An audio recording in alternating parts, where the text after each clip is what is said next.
हाय viewers, आज हम जो टॉपिक लेके आए हैं वो पिछले टॉपिक का कंटिन्यूएशन में है, क्लासिफिकेशन ऑफ न्यूक्लियर। पिछला वीडियो जो हमने पढ़ा था उसमें हमने न्यूक्लियस के बारे में बताया था, उसके एटॉमिक नंबर और मास नंबर के बारे में डिटेल में डिस्कशन किया था।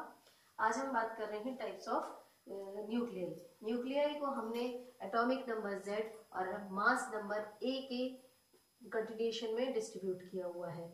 Means depending upon atomic number and mass number we have classified nuclei into 4 different types. पहला है हमारे पास आइसोटोप्स।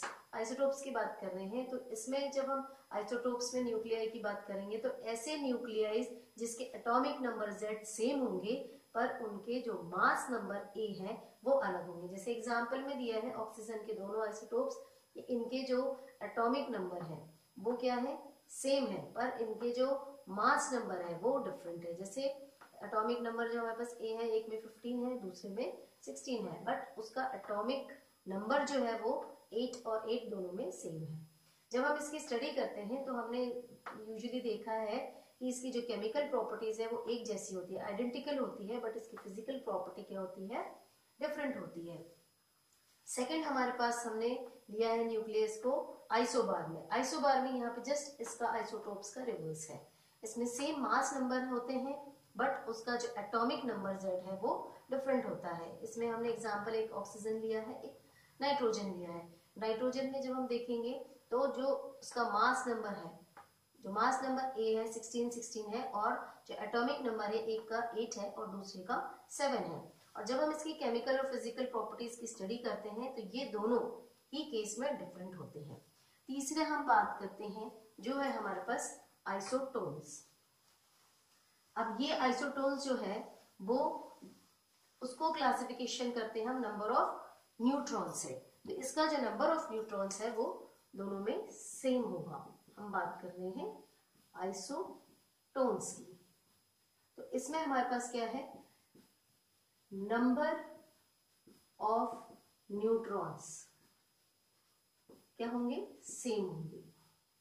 और नंबर ऑफ न्यूट्रॉन्स हम किससे डिनोट करेंगे, n, जो हमें किससे मिला था जब हमने माइनस किया था, मास नंबर से माइनस किया था हमने एटॉमिक नंबर को। तो इसमें हमने एग्जांपल के फॉर्म में लिया है ऑक्सीजन को और नाइट्रोजन को।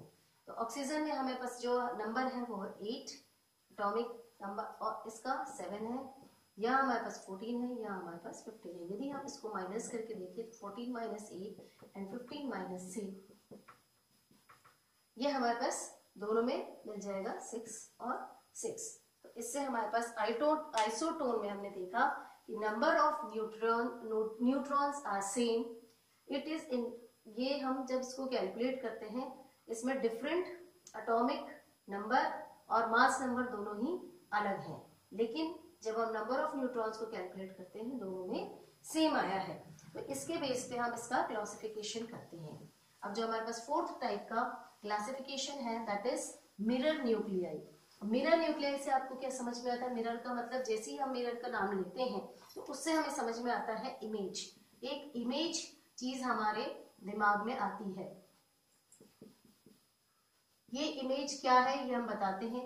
जब हम इसमें बात कर रहे हैं कि हमारे पास जो एटॉमिक नंबर A है वो इसका सेम होगा बट इसका जो प्रोटॉन और न्यूट्रॉन है वो इंटरचेंजेबल होंगे। मींस एटॉमिक नंबर, इसके एटॉमिक नंबर की बात है यदि हम करते हैं तो जो इसमें हम मास नंबर की बात करेंगे। A हमारे पास जो मास नंबर है A, this is mass number.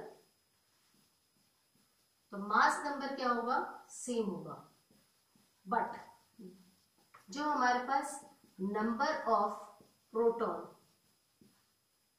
And number of neutron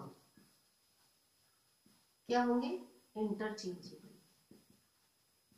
interchangeable का मतलब ये है